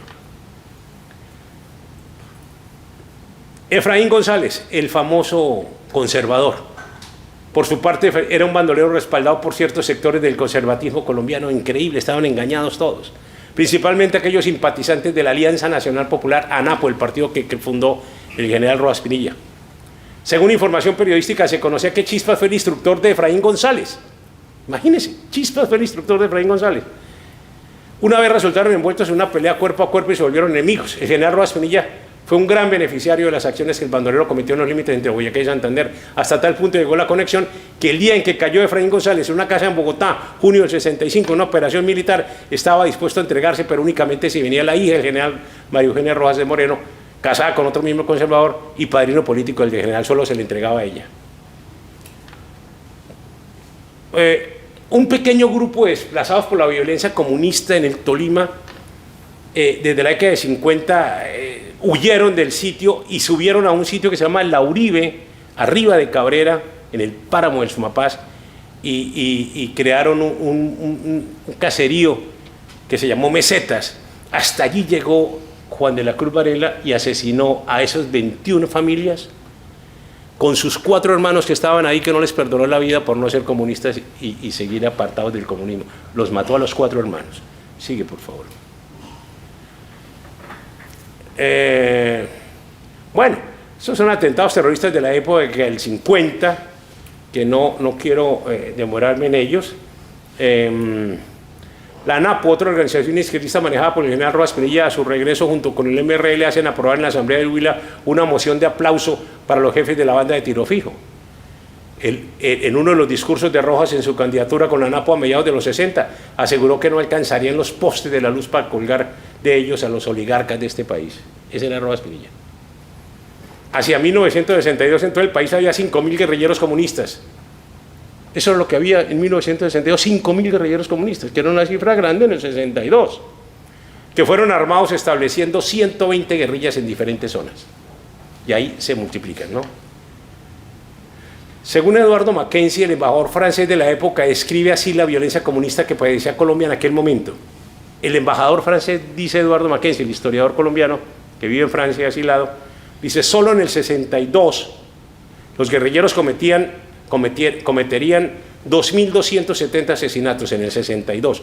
En el 63 la barbarie continúa. El 5 de agosto, por ejemplo, una banda comunista bajo la dirección de su jefe de desquite mata a 42 personas. Para cumplir las órdenes venidas del extranjero, los comunistas emplean a menudo dos métodos. Asusan a los bandidos bajo su influencia directa como desquite para que perpetren masacres o disfrazan a sus hombres para hacer acusar a otros. La nota confidencial francesa describe este segundo método así: el Partido Comunista sabe muy hábilmente hacer recaer la responsabilidad de la violencia sobre los conservadores y los liberales, quienes crearon efectivamente la violencia hace 15 años en sus arreglos de cuentas, pero ellos están actualmente fuera de eso. El Partido Comunista disfraza a los terroristas con uniformes del ejército y la población del campo atribuye a menudo los males que sufren los militares. Esta es una vieja estrategia en Colombia de que las guerrillas se disfrazan de militares o de policías, cometen unos asesinatos, dejan vivos unos para decir que eran uniformados del ejército o de la policía los que los mataron.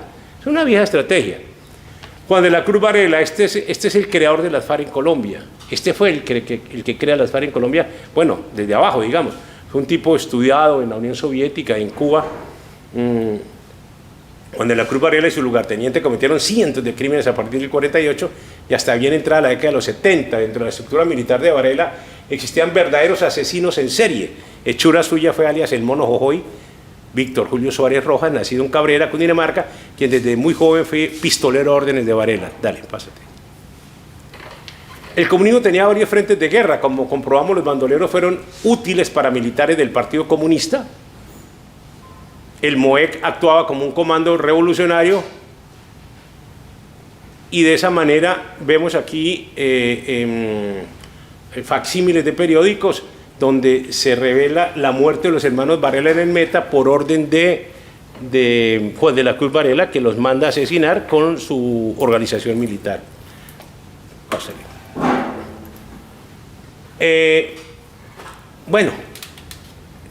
Gloria Gaitán, la hija de Jorge Eliezer Gaitán, sale comunista, sin que su papá haya sido comunista, porque era más bien fascista, que él estudió cerca a Mussolini, pero ella se hace comunista porque de niña le dijeron que su papá había sido comunista, entonces la cogen, y esta niña, caramba, da vergüenza contar esto, pero esta niña se sentía orgullosa y lo dijo en varios medios de comunicación en Colombia, la hija de Gaitán, que es donde, yo lo dije en varios medios de comunicación, si Gaitán resucita y se levanta de la tumba, la mata a palo, por vagabunda, porque es que ella dijo en medios de comunicación que se sentía orgullosa de haber sabaneado, de sábana de cama, no de sabana, de haber sabaneado con Allende en Chile, que ella iba y era una de sus nocheras favoritas, y entonces ella se quedaba ahí. Ella narra en una entrevista que le hacen en Colombia, ella dice que una noche su amado Allende le dijo: tengo temor porque el general Pinochet puede atentar contra mí,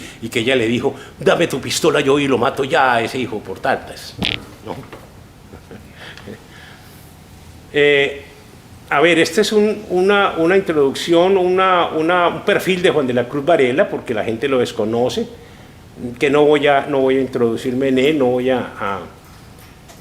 Tras el pacto que realizó Varela con Sangre Negra, porque Varela hacía pactos con todos esos bandoleros, el dirigente del Partido Comunista pone su mirada en los llanos orientales. Desde allí buscó estabilizar en la región del Ariari un verdadero núcleo revolucionario que comandara la acción armada comunista, de tal suerte que sería esa precisa base del Ariari y del Duda, donde en 1966, y con presencia de los líderes del Partido Comunista, se crearían las FARC. como se denunció en el Senado, después de, comillas, después de 3 años de paz en el llano y después de haber luchado los llaneros por su libertad a partir del 48, ahora tienen que enfrentar una nueva tiranía, la del movimiento agrario que conduce Juan de la Cruz Varela, que ha pasado de Sumapaz al llano, obligando a los colonos a adherir al movimiento, a pagar cuotas, a dar un porcentaje sobre las cosechas, o el contrario, a abandonar sus parcelas. Quiero hacer un comentario aquí rápido, que no quiero que se me pase, y es que durante la guerra entre liberales y conservadores en la década del 50, los guerrilleros liberales, había guerrilleros liberales de fachada, porque eran comunistas. Había uno que se llamaba Cheito Velázquez entre Casanare y Arauca, pegando con la frontera venezolana. Y esto estoy hablando de los años 50. Chávez, me imagino que estaba ahí en el jardín. El gobierno venezolano le ofreció a Cheito Velázquez apoyo armado si él hacía que el pueblo pidiera una anexión a Venezuela. Entonces vean ustedes que el gobierno venezolano no es que sea enemigo de Colombia desde Chávez. Siempre ha sido enemigo de Colombia, por debajo de cuerda, han sido pésimos amigos, pésimos vecinos. De ellos siempre se ha esperado, los dirigentes venezolanos siempre han tenido una línea socialista. Chávez no es el nacimiento del socialismo en Venezuela. Chávez es la consecuencia del viejo socialismo venezolano.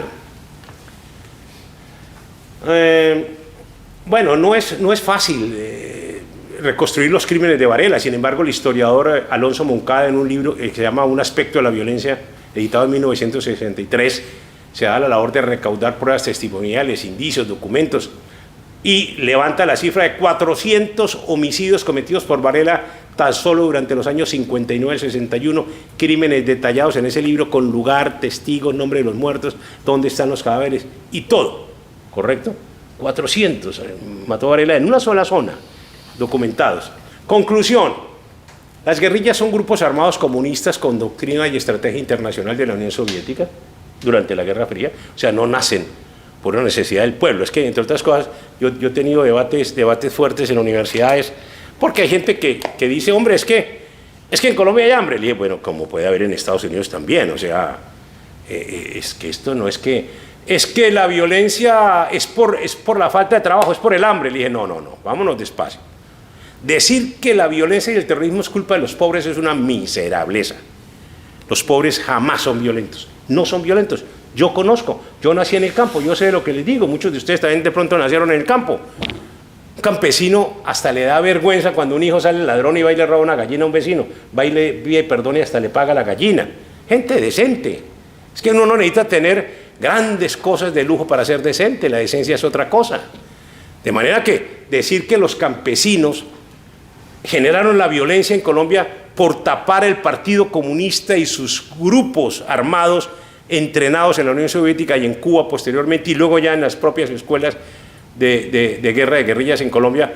Hombre, decir que la guerra de guerrillas es una acción de campesinos por tierras en lugar de decir que es una acción internacional de la Guerra Fría, de la guerra de guerrillas que desató la Unión Soviética, Lenin y Stalin. Hombre, eso es absurdo. Guerra de guerrillas que no ha parado. Hoy en día las guerrillas en Colombia siguen teniendo nexos soterrados con Rusia, con China, con Cuba ni hablar. Pues es decir, si cuando fue la primera vez que fue Timochenko, jefe de las FARC, a Cuba, no sé si ustedes logran tener ese video, pero se los debo, se cuadró frente a Fidel, y se cuadró, él hizo el parada militar, le dijo, mi comandante, el jefe de las FARC. Entonces, hombre, eso está re claro ahí.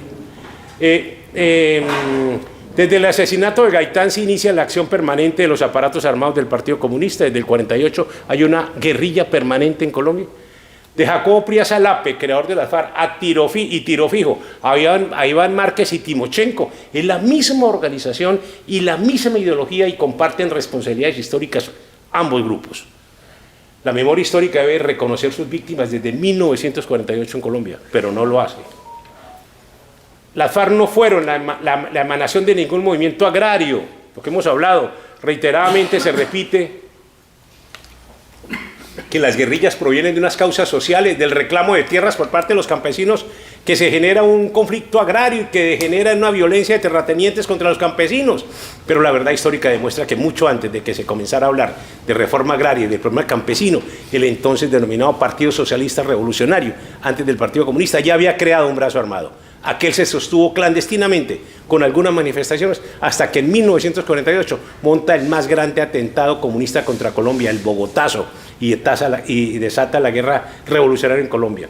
Al contaminar con este error la academia y los medios de comunicación, buscan ocultar el papel del Partido Comunista de Colombia en la fundación, orientación y desarrollo de los brazos armados que luego bautizaron como Fuerzas Armadas Revolucionarias de Colombia.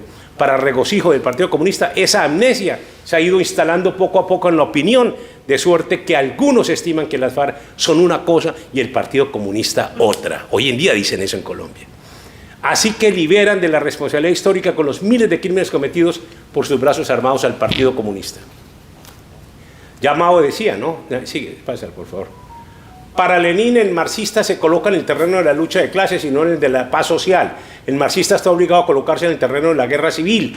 Toda condenación moral de esta es completamente inadmisible desde el punto de vista del marxismo. En una época de guerra civil, el ideal del partido del proletariado es el Partido Comunista. Por esto, tengo que llamar su atención en que en 1990, cuando ocurre la perestroika, se cae el muro de Berlín, viene la Glasnost, del Glasnost viene Gorbachev.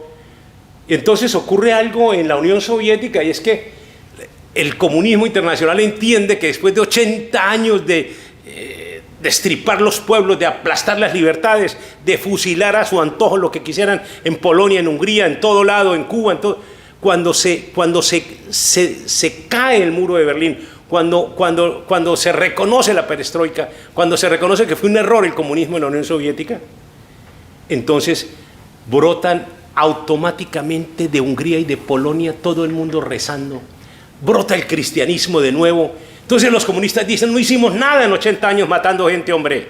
Miren los cristianos rezando otra vez, no pudimos acabarles la cabeza por más que matamos a sus padres. Ellos rezaban ocultos en sus casas. Entonces dice, esto hay que cambiarlo. Entonces cuando se dan cuenta que es mejor la revolución de Occidente, ¿cuál es esa? La revolución liberal.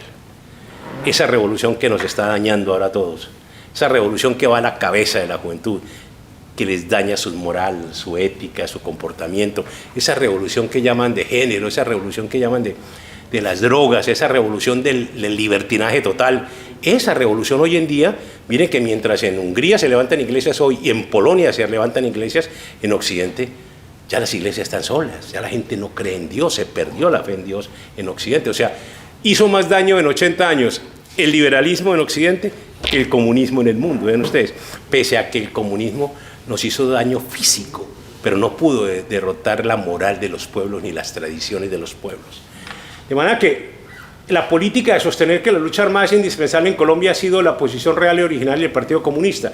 Pero quiero decirles, en el 90, cuando aparece la perestroika, en Colombia aparece un sector del Partido Comunista, un sector de jóvenes líderes importantes del Partido Comunista, que dijeron, no, un momento, hasta aquí vamos nosotros también. Es hora de separarnos de la guerrilla. ¿Cómo? ¿Cómo? Que muchachos del Partido Comunista diciendo que es hora de separarnos de la guerrilla. Sí, no podemos seguir combinando formas de lucha, podemos llegar al poder por vía democrática. Entonces, a esos los asesinan. Y hoy se sabe que los asesinaron las FARC, son los famosos genocidio de la UP, que ustedes han oído hablar, la Unión Patriótica, que fue un partido creado por las FARC, ¿ya? Y entonces los asesinan en el momento en que se declaran perestroicos, se llaman allá. Y entonces cuando se separan de la tradición, combinación de formas de lucha, dicen no podemos seguir con el brazo armado. Tenemos que hacer una política sin brazo armado como lo exige el mundo hoy en día. Aún la Unión Soviética lo exigía en ese momento. Y las FARC, que son ortodoxas, y el Partido Comunista Colombiano, que es ortodoxo, ordenó el asesinato de ellos. Y eso está demostrado. Fueron ellos, pero claro, le echaron la culpa al ejército y como el ejército nunca se defiende, pues entonces se quedó con la culpa del ejército, pero eso no fue el ejército. El hecho real es que el Partido Comunista participa en la lucha armada, tiene una organización, las FARC, y cree que este movimiento tiene perspectivas de crecimiento y desarrollo.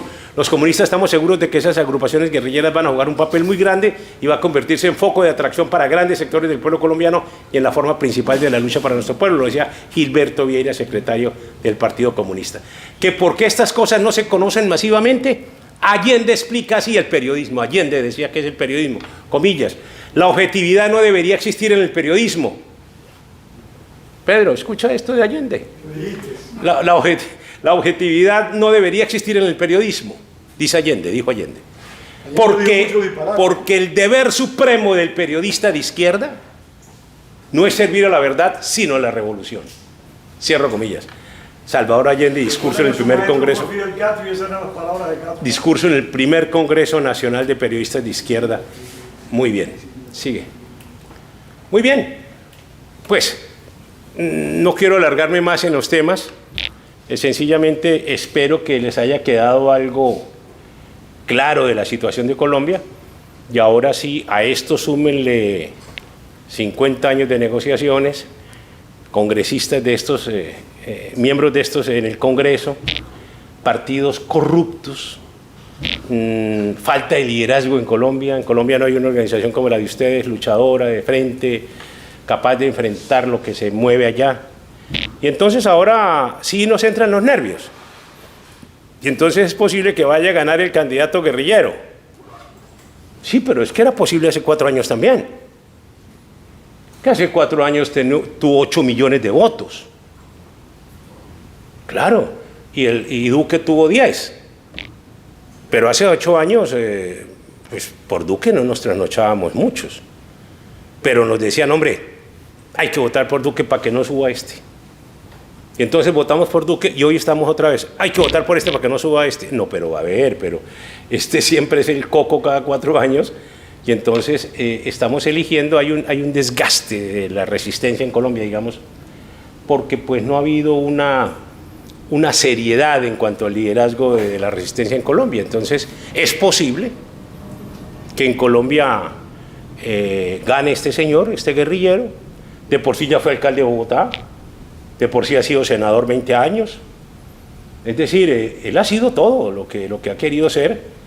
Y no ha tenido de verdad fuerte enfrentamiento con los partidos liberales ni conservadores, o sea, eso hay que decirlo como son. De manera que ahora que es posible que llegue al poder, que va a hacer muchas cosas, pues yo no sé qué más puede hacer.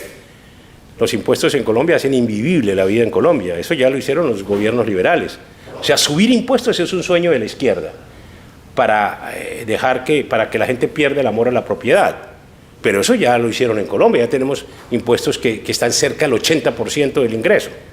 De manera que eso es totalmente expropiatorio. Que es que van a acabar las tierras, ¿de quiénes? Que es que se va a quedar con las tierras, ¿de quiénes? Y la gente que trabajaba ya la sacaron. 10 millones de desplazados hay en Colombia. Las FARC y el ELN y el comunismo le quitaron la tierra a todos los demás. Ah, que los paramilitares, sí, pero alguna vez se tiene que escribir lo que alguien tiene que saber, y es que los paramilitares eran otro brazo armado de la izquierda, no de la derecha. De manera que eso, alguna cosa tenemos que ir repensando, pero igual, ahora matan a un fiscal del Paraguay en Cartagena, Colombia, un fiscal antidrogas, que tiene la brillante idea de irse a pasar vacaciones en Cartagena, y resulta que él, siendo fiscal antidrogas en Paraguay, sabía perfectamente que el 80% del tráfico de drogas y delincuencia en Paraguay lo hacen unos clanes colombianos, y se va para Colombia a pasar vacaciones sin escoltas. Entonces uno dice, pero a ver, ¿qué le pasa a este señor? ¿Qué le pasaba? Y se le olvidó un detalle chiquito, y es que las FARC también delinquen en Paraguay, porque las FARC secuestraron y asesinaron a Cecilia Cubas hace unos pocos años, hija del expresidente Cubas en Paraguay. De manera que esta muerte del fiscal es sumamente extraña, como bien va y se mete en Colombia donde no debería haberse, porque no se vino a pasar vacaciones en Miami, porque no se vino, pero no, se va para Colombia, estando atacando a los narcos en Paraguay, y se va para la cuna de los narcos, ¿no es cierto? De manera que esa es la situación colombiana. Es decir, la situación colombiana ya ustedes saben en qué estamos allá. Por favor. El votante colombiano, el pueblo colombiano, ese campesinado que ha sufrido, esa clase trabajadora colombiana, clase media, ¿qué tanto puede tener Petro ante ese votante que posiblemente, como usted decía, Petro tiene grandes posibilidades? ¿Qué pasa con ese votante colombiano? Claro, Petro, sorprendentemente, las mayores posibilidades las tiene arriba, en el estrato 6. Lo apoyan mucho los ricos, mucho. Los grandes ricos de Colombia, en un 60-70% están apoyando a Petro. ¿Por qué? Apoyaron a Hugo Chávez. Les acabo de decir Apoyaron a cómo, Fidel Castro. cómo, exacto, Y no engañó a exacto, nadie, Chávez. exacto. Dijo, los voy a llevar a navegar por el mismo mar de felicidad que navega el pueblo cubano. Y salió dos veces limpio. Y eso está diciendo Petro. Exactamente lo está diciendo. Entonces, el pueblo, hablemos un poquito el pueblo siempre ha sido muy reacio al comunismo, el pueblo como tal. Son ciertas, en Colombia, Pedro, acordate, en Colombia el comunismo entendió que no era por la universidad pública como se accedía al poder, porque es que los estudiantes de la universidad pública, mi querido parlamentario, se demora 20 años, porque salen es para frentes guerrilleros. Y la vuelta por la guerrilla es muy larga y complicada. Entonces, era mejor llegar a las universidades de estrato 6 y 7. Y llegaron. Y entonces, Perdóname, Fernando. Le dice el estrato 6 y 7, y gracias a que tengo el privilegio de estar casado con una colombiana, sí. sé lo que significa. Sí. Tú tienes que decir los estratos más ricos. No, los estratos más ricos, claro.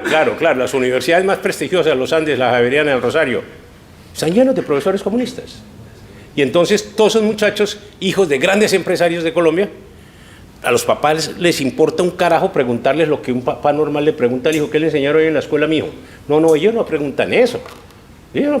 Solo le giran la plata para la universidad a su hijo rico, de familia rica, y que saque el título a ver si lo ponen rápidamente, porque de ahí sale como viceministro por mal que le vaya. De manera que ese es un salto al gobierno inmediatamente, desde que la educación se mete en la cabeza de los estratos altos. Entonces, es tener unos hijos comunistas gratis en las universidades. Las universidades de aquí también están penetradas. Tenemos un gobierno que es un desastre, Sí. es una amenaza, y gracias a Dios aquí tenemos un gobernador que ha puesto como una asignatura explicarle a los alumnos lo que es el comunismo. Sí, es una maravilla, gobernador. Esto estamos bien, pero a nivel federal es un desastre. Ahora mismo están armonizando con Cuba el mismo aparato que Barack Obama fue a concederle a Raúl Castro. Es concesión, no es negociación. La izquierda en ninguna de sus manifestaciones tiene provecho para la gente trabajadora y honrada. Anoche caminé 2 kilómetros, le comenté a Pedro, donde estoy alojado. 2 kilómetros, salía a comerme algo del hotel, y lo más cerca quedaba a 1,5 kilómetros, a las 9:30 de la noche. Una soledad impresionante en el sitio. Yo te contaba, me daba miedo de la soledad. O sea, yo dije, claro, yo salía miedoso del asalto, de la cosa, porque pensé que era Bogotá, que era Cali, que era Medellín, porque en Colombia estamos absolutamente copa. Usted sale en la calle, usted lo atracan, vaya a pie, en carro, con su mamá, con su como sea, lo atracan a todos. En Colombia están blindando ya los carros otra vez, porque en un semáforo usted lo asaltan dentro del carro, le rompen el vidrio, se le meten, le roban lo que sea, lo matan. Si se defiende bien y si no también, lo matan, no hay problema. Mucho venezolano está delinquiendo en Colombia en bandas organizadas, y eso empeoró la situación, ¿entienden? De manera que en Colombia ellos están armados y el gobierno tiene desarmado a toda la población. De manera que aquí, por ejemplo, no se corre el riesgo, porque los bandidos saben que seguramente hay gente armada aquí, ¿correcto? En Colombia no, en Colombia estamos desarmados por orden del gobierno, y eso es un hándicap en favor de los grupos delincuenciales. Estamos totalmente desarmados, el sueño de la izquierda. De manera que termino diciéndoles que la verdad, yo pienso que nada nuevo les dije, todos ustedes lo sabían, lo veo en las caras de ustedes, y la verdad para mí fue absolutamente feliz haber estado aquí con ustedes, reconocerles esas luchas a ustedes, lo que decía Pedro, a los viejos, ¿no es cierto? A los viejos que sufrieron cárcel. Queremos vendernos de jóvenes, pero no lo somos. Que lucharon. Sí, señor. Una pregunta.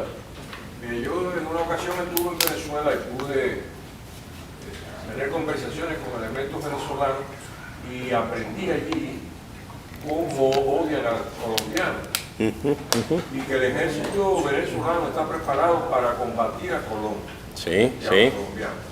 Los comandos especiales de Venezuela están preparados para subir las montañas más rápido que un colombiano para poderlos matar antes de los tiempos. Entonces, ¿cuál en este momento es el grado de penetración de Venezuela en Colombia? Muy fuerte, pero no le tenemos temor a la infantería o al ejército venezolano. El poder del ejército venezolano no es comparado con el poder de combate del ejército colombiano, pero sí la aviación venezolana y la armada venezolana es mucho más fuerte que lo que tenemos nosotros en Colombia. En Colombia tenemos avioncitos de papel, mientras que este señor tiene los Sukhoi y estas cosas que son casi para nosotros de última tecnología. De manera que en eso sí estamos preocupados. Y segundo, que Rusia tiene, Venezuela en este momento tiene el apoyo estratégico y técnico y táctico de Rusia y de China cuando se le ofrezca un combate con Colombia, y Colombia no tiene al aliado del norte pendiente. Entonces esa es una desventaja total. Si Venezuela decide, porque Venezuela se rearmó hace poco con Chávez, con una cantidad de armas que decíamos, pero ¿a quién le va a declarar la guerra? Pareciera que fuera a pelear con Brasil. No, Venezuela no puede pelear con Brasil. Brasil es muy fuerte para pelear con Venezuela, pero sí viene contra Colombia y nos quita sencillamente los llanos orientales, toda la línea Santander, La Guajira, y se lleva el petróleo que tenemos y quedan felices. No puede el ejército venezolano, no puede como el ejército. No, eso sí, en tierra no. Aparte tiene una logística que no se ve, y es fundamental. Sí, pero tiene el apoyo de China y de Rusia y de... Ucrania demostró lo que es la tecnología soviética. Muchas gracias a todos, muy amables. Gracias.